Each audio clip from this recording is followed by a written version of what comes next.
Retro Rob's Gaming Videos.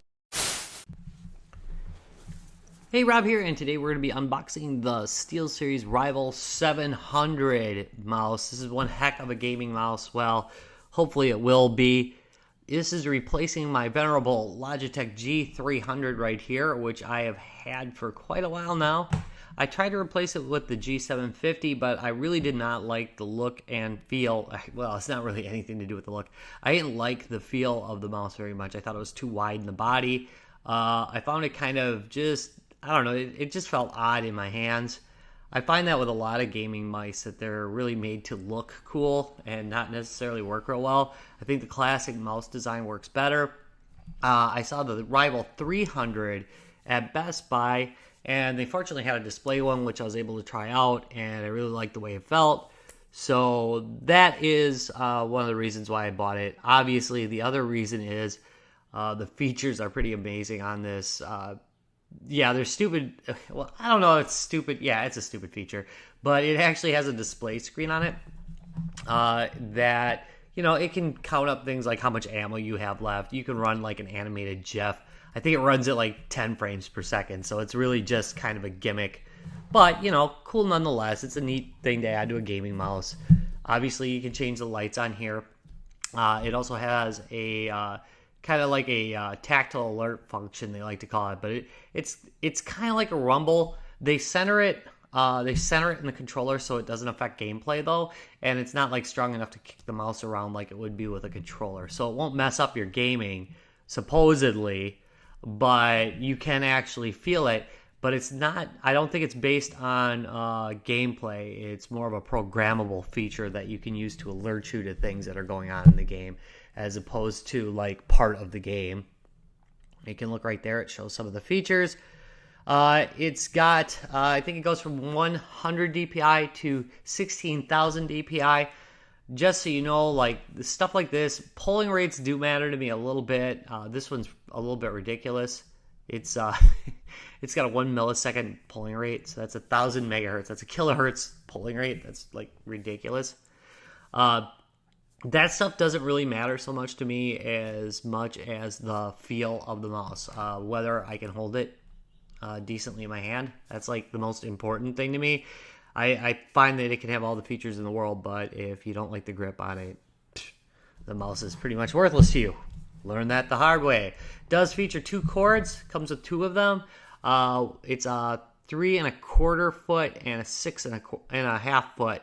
I think that's like 1 and 2 meters for you Euro folk out there. There we go. So if you're just at your desktop, you can use the shorter cable, and if you're further away, obviously you can use the longer cable. I know you really needed that explained to you. Yeah, whatever. All right, let's start unboxing this thing. Let's see what's in the box. I will probably do a follow-up to this one. Speaking of follow-up videos, I am going to be coming back to the Ardu Boy very soon. I'm probably not going to be able to do it this week. Unfortunately, I have just been busy as heck at work, and it hasn't allowed me to do some of the super deep ones that I like to do. And the Ardu Boy, I was going to do a section on how to load stuff on it, because there is not a whole lot of really easy to use instructions out there for it. Well, there were good instructions for it, but they weren't up to date.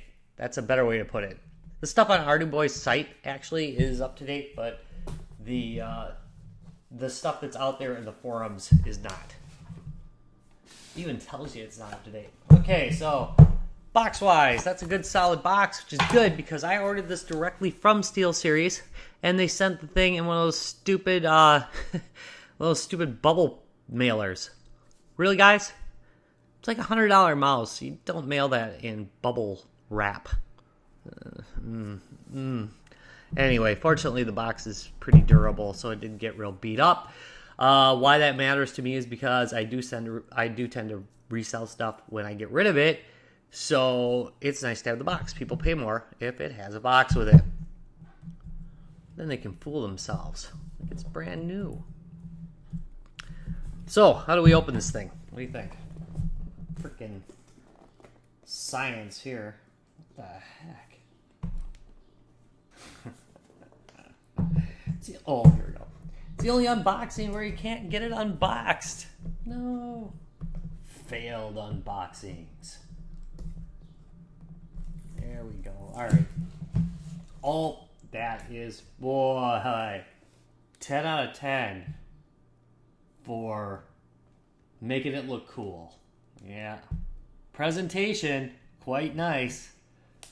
All right. Let's take this thing out of here.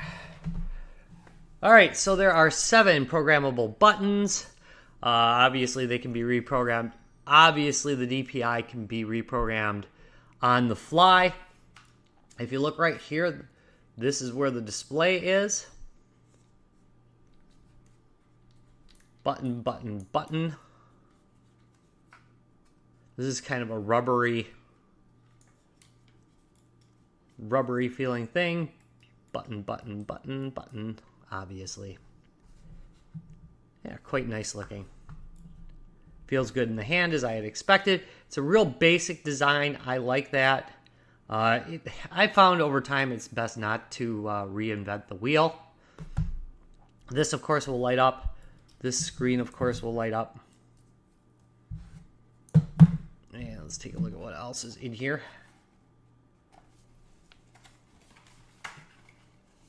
Two cables.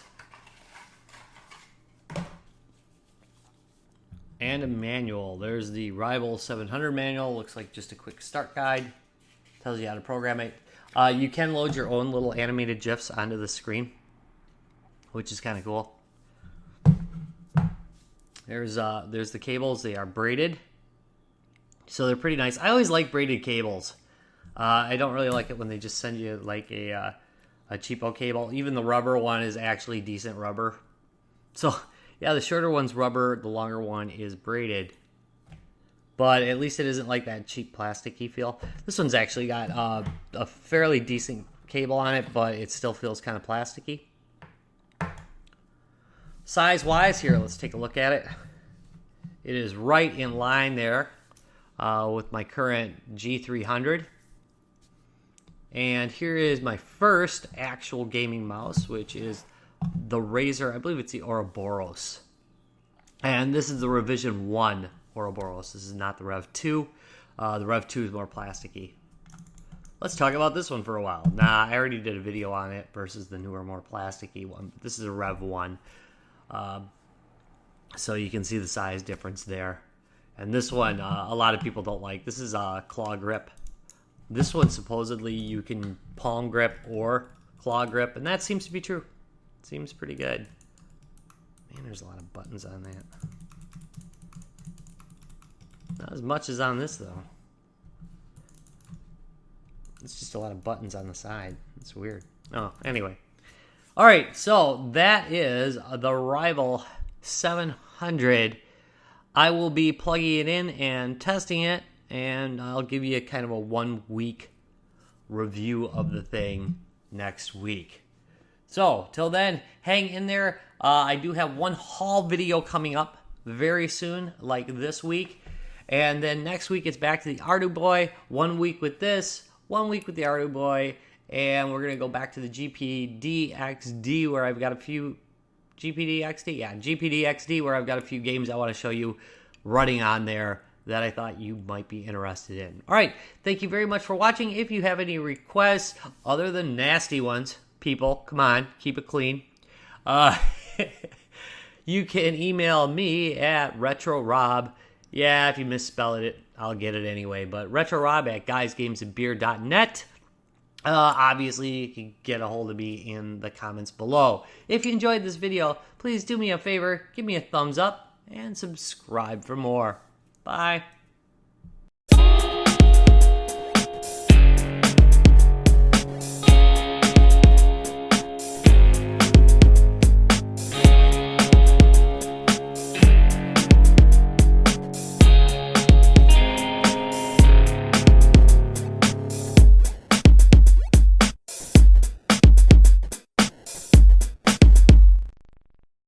Retro Rob's gaming videos.